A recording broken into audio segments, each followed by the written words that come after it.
क्या इंडिया और भारत नाम से मशहूर हमारा देश अब सिर्फ भारत नाम से जाना जाएगा?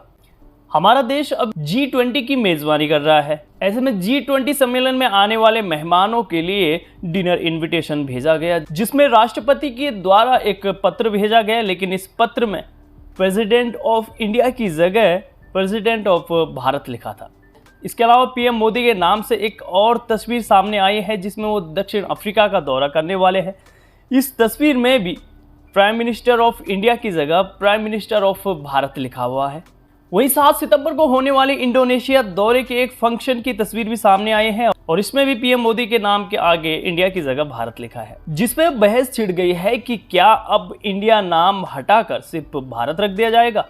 बीजेपी के कई बड़े नेताओं का भी यही कहना है कि जो इंडिया नाम है वो गुलामी का प्रतीक है और संसद में इस पर विचार होना चाहिए।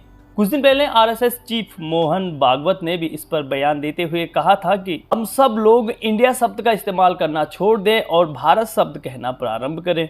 हमारी पहचान भारत से है, हम भारतीय हैं और इसी नाम से देश को जाना भी जाना चाहिए। इसकी मांग सबसे पहले 2004 में उठी थी, जब मुलायम सिंह यादव यूपी के मुख्यमंत्री थे। विधानसभा में ये प्रस्ताव रखा गया था कि इंडिया दैट इज भारत से इंडिया शब्द को हटाकर सिर्फ भारत रखा जाए, जिसके बाद 2012 में भी कांग्रेस के सांसद रहे शांताराम ने भी मांग उठाई थी कि जहां जहां भी इंडिया शब्द का इस्तेमाल हुआ है उसे हटाकर भारत कर दिया जाए।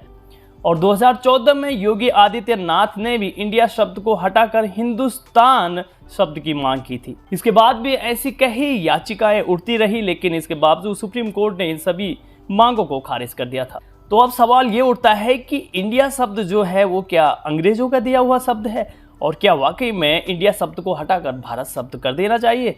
भारत शब्द भगवान श्री राम के छोटे भाई भरत से पड़ा था। जब भगवान राम 14 सालों के लिए वनवास चले गए थे, जिसके बाद राज सिंहासन को उनके छोटे भाई भरत ने संभाला था, लेकिन भरत इन 14 सालों में राजगद्दी में नहीं बैठे थे और उनकी खड़ाओं को उन्होंने राजगद्दी के सामने रखा था। उनके इस त्याग और प्रेम ने उन्हें एक महान राजा बनाया, महान लीडर बनाया और उनकी इस महानता को देखकर ही बाद में देश का नाम भारतवर्ष पड़ा, जिसे आज भारत के नाम से भी जाना जाता है। अब बात करते हैं इंडिया नाम की। तो इंडिया हमें अंग्रेजों का दिया हुआ नाम है, क्योंकि अंग्रेज जब हमारे देश में आए उन्होंने सिंधु घाटी को इंडस वैली कहा और उसी आधार पर इस देश का नाम इंडिया पड़ा। दरअसल अंग्रेजों को भारत और हिंदुस्तान कहने में मुश्किल होती थी और इंडिया शब्द आसान लगता था और तभी से भारत को इंडिया भी कहा जाने लगा।